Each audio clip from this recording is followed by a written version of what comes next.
El hombre de la basura. La figura encorvada del viejo asomó por encima de un montículo de basura y se recortó con nitidez entre la línea irregular del horizonte y el cielo gris.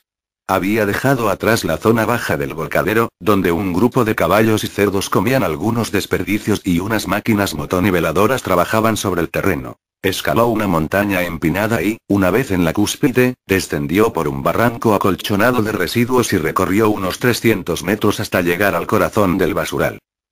Revisaba la basura con la concentración de un neurocirujano durante una operación de médula espinal.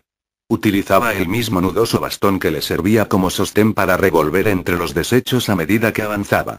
Tenía el ojo entrenado para reconocer a la distancia la materia, composición y origen de los residuos, o detectar un alimento comestible de uno tóxico identificando su nivel de descomposición por la cantidad de gusanos.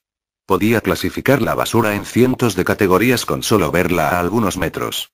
Eran taxonomías del todo empíricas, nunca podría haber explicado con palabras el funcionamiento intelectual ni los mecanismos mentales que realizaba cada vez que escaneaba la basura con la mirada, pero no por falta de estudio, sino porque comprendió muy pronto que para sobrevivir de los desechos debía olvidarse sistemáticamente de todo lo que había aprendido sobre el mundo en su vida anterior, cuando todavía usaba una corbata decente y bebía Jack Daniels. El viejo se detuvo. Levantó la cabeza y contempló el panorama. Más allá de las dunas se agitaban las siluetas de familias enteras, cientos de hombres y mujeres de todas las edades, con el cuerpo torcido hacia los residuos, y una docena de niños correteando, que permanecían ahí esa tarde de sol pálido y mucho frío. Un viento helado sacudió la melena rala del viejo, pero este se mantuvo inmutable. La temperatura era algo que había dejado de preocuparle hacía bastante. Su rostro era una máscara descolorida donde el tiempo había acumulado incontables capas de mugre, formando una especie de membrana ultrarresistente que lo protegía de cualquier inclemencia climática. De alguna manera, se había efectuado una asimilación simbiótica entre el basural y su organismo, como ocurre con las bacterias que habitan en el intestino humano. El olor hediondo que hubiera hecho que cualquier persona se desmaye de asco a los pocos segundos, víctima de un ataque de náuseas y vómitos y las enfermedades que pululaban en el aire como un gas venenoso, era lo que él respiraba y lo mantenía vivo. Sacó un cigarrillo arrugado y a medio fumar de algún lugar de sus raídas ropas y lo encendió. Inspiró una bocanada profunda, que le produjo un ardor placentero en la garganta, y exhaló una voluta de humo con forma de anillo. Algunas costumbres nunca se pierden. Luego lo apagó, se lo guardó y continuó caminando algunos metros, siguiendo la misma metodología. Hundía el bastón en la inmundicia y la revolvía, al tiempo que lo sacaba y lo volvía a hundir, y con la mano libre espantaba la nube de moscas que sobrevolaba continuamente sobre la superficie y le dificultaba el paso. El bastón se paralizó a pocos centímetros del suelo y se mantuvo en el aire como un perro de caza señalando con el hocico a su presa. Sobre una bolsa abierta llena de restos de comida podrida, el viejo había descubierto una manzana. Era roja como la sangre, brillante, del tamaño de un puño. Lo primero que notó fue que estaba intacta. Nadie había clavado los dientes en ella. La contempló durante un momento, saboreando de antemano el sabor dulce de sus jugos, sintiendo la frescura natural de la fruta disolviéndose en su boca. Involuntariamente, un hilillo de baba salió por la comisura de sus labios. Luego se agachó y extendió la mano con decisión. Estaba a punto de tomarla cuando, para su sorpresa, la manzana se hundió en la basura, como queriendo escapar de sus garras. Volvió a estirar la mano en la misma dirección y el puño se cerró en el aire. Otra vez, la manzana se había hundido aún más. El viejo se levantó y se rascó la barbilla, mirando con recelo para todos lados. Se volvió a inclinar y esta vez la manzana se hundió por completo. Y junto con ella, toda la basura que estaba alrededor comenzó a caer como en una especie de embudo. El viejo se apartó con un gesto de sorpresa, pero no de miedo, y vio cómo los desperdicios eran tragados por el vacío, formando un pozo donde segundos antes había encontrado la manzana. El viejo conocía los efectos del gas metano que producía la materia orgánica en descomposición, pero nunca había visto algo parecido. Un círculo perfecto de negrura de 1 metro de diámetro se había abierto frente a sus narices. El hombre se acercó hasta el borde, se inclinó sobre la boca del pozo y solo vio oscuridad. Se quedó un rato observando hacia el fondo como hipnotizado y creyó oír unos sonidos sordos y acuosos que provenían del interior, como de algo viscoso que se movía en una ciénaga. Por un momento, la oscuridad le pareció casi viva, expectante. El olfato, que creía haber perdido hacía tiempo, detectó un olor más nauseabundo del que hubiera sentido jamás. El viejo se acercó más, casi metiendo la cabeza adentro. Y entonces lo escuchó. «Hola, viejo», y dijo una voz gutural y cavernosa que salió de las profundidades del pozo. El hombre se incorporó de un salto, miró el pozo y luego alzó la vista. La persona más cercana a él era una mujer entrada en años que se encontraba a unos 50 metros y estaba concentrada metiendo cajas de leche en polvo en una bolsa de plástico. «¿Qué clase de truco es este?», pensó el viejo. Alguno de los vagos le estaba gastando una broma que no le causaba ninguna gracia. «No es ningún truco, viejo, y tampoco se trata de ninguna broma», dijo la voz con una determinación que esta vez sí lo impresionó. El hombre volvió a mirar para todos lados. La gente estaba demasiado lejos como para escuchar o como para que se tratase de algún artificio sonoro. Por otro lado, solo se oía el zumbido constante de las moscas y, más allá, en el límite del basural, el tronar de los motores de las máquinas motoniveladoras que trabajaban en los montículos. «¿No te convences, eh?», siseó la voz con un tono que al viejo le hizo erizar los pelos de la nuca. «Mira hacia tu derecha, viejo». El hombre obedeció. Un grupo de chicos, de entre 7 y 10 años, jugaba mientras sus padres hurgaban entre la basura. Corrían, se reían y gritaban. Había dos que tiraban de una soga, haciendo equilibrio entre las bolsas, y otro festejaba luego de haber rescatado una pelota grande, blanquecina, que enseguida colocó sobre su cabeza haciendo piruetas. Mientras tanto, una nena de 2 años seguía los movimientos con sus enormes ojos negros abiertos como platos. «Mira a la niña, viejo, y mira a la niña», y esta vez, el hombre no pudo determinar si el sonido de la voz había surgido del agujero o si resonó en su propia cabeza. Como fuera, cada vez que hablaba brotaba del pozo un efluvio de putrefacción. El hombre tenía los ojos fijos en la niña, que estaba parada sobre una caja de cartón. Seguía mirándola con creciente interés, como le había ordenado la voz del pozo. Y de pronto, como en un predecible truco de magia, la niña desapareció de su vista. En un segundo se encontraba ahí al siguiente y ya no estaba. La basura se la había tragado. «¿Pero y cómo lo hiciste?», preguntó el hombre. Estaba atónito. «Espera, y la función no ha terminado», y volvió la vista hacia donde estaba el grupo de chicos y esta vez el que estaba con la pelota, que saltaba de un lugar a otro, se hundió súbitamente. Y luego siguió otro, y otro.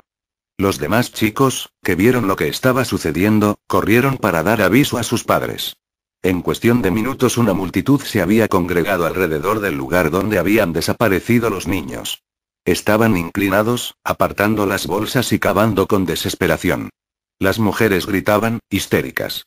El momento del gran acto había llegado.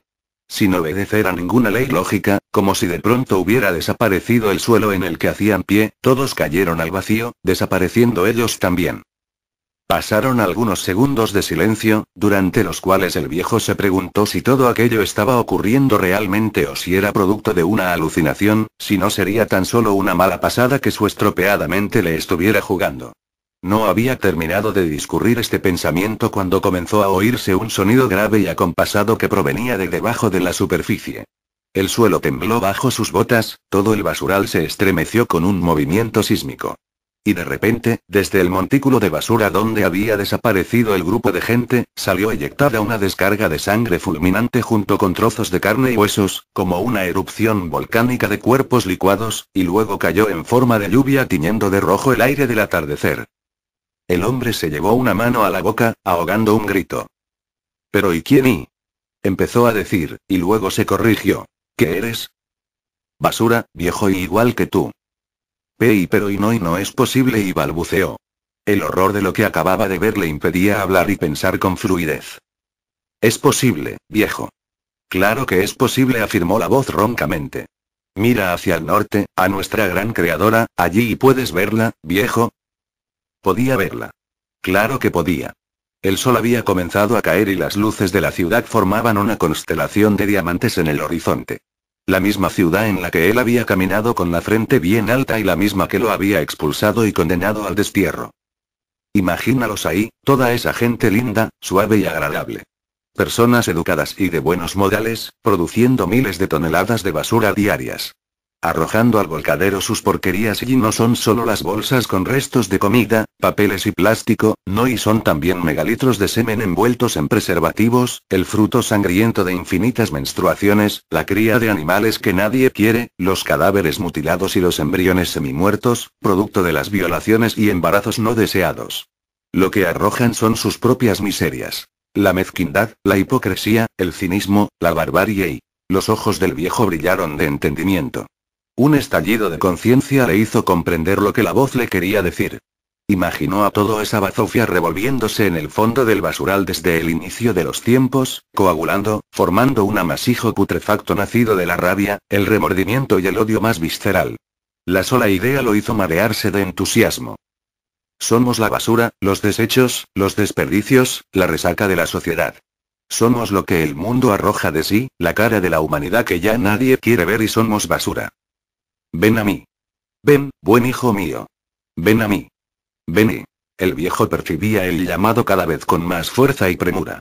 Se dejó caer sobre las bolsas y sintió que la basura lo envolvía en un abrazo de reconocimiento, protegiéndolo, recibiéndolo en su seno con el calor de una madre. Notó que se hundía, pero no sintió miedo, sino alivio. La tranquilidad de saber que al fin la disolución sería completa. Sintió que la basura se le metía por la boca, la nariz y los ojos. La putrefacción comenzaba a correr por sus venas, llenando sus pulmones y estómago. Y ahora sí, su corazón y la basura formaban un solo, rítmico latido. Una sola pulsión. El basural entero se sacudió en un asqueroso mare magnum de podredumbre. Si alguien hubiera obtenido una toma satelital del terreno en ese momento, habría visto cómo la mancha oscura que formaba el basurero se había ensanchado repentinamente, ocupando de pronto más espacio que antes. ¿Qué fue eso?, gritó el joven con el traje de drill naranja mientras bajaba de la cabina de la máquina motoniveladora. Estaba pálido. ¿Qué?, preguntó su compañero desde la otra máquina. Luego bajó y encendió un cigarrillo. José, creo que me estoy volviendo loco. Estoy alucinando. Acabo de ver cómo se movía el basural, parecían las olas de un océano, hermano.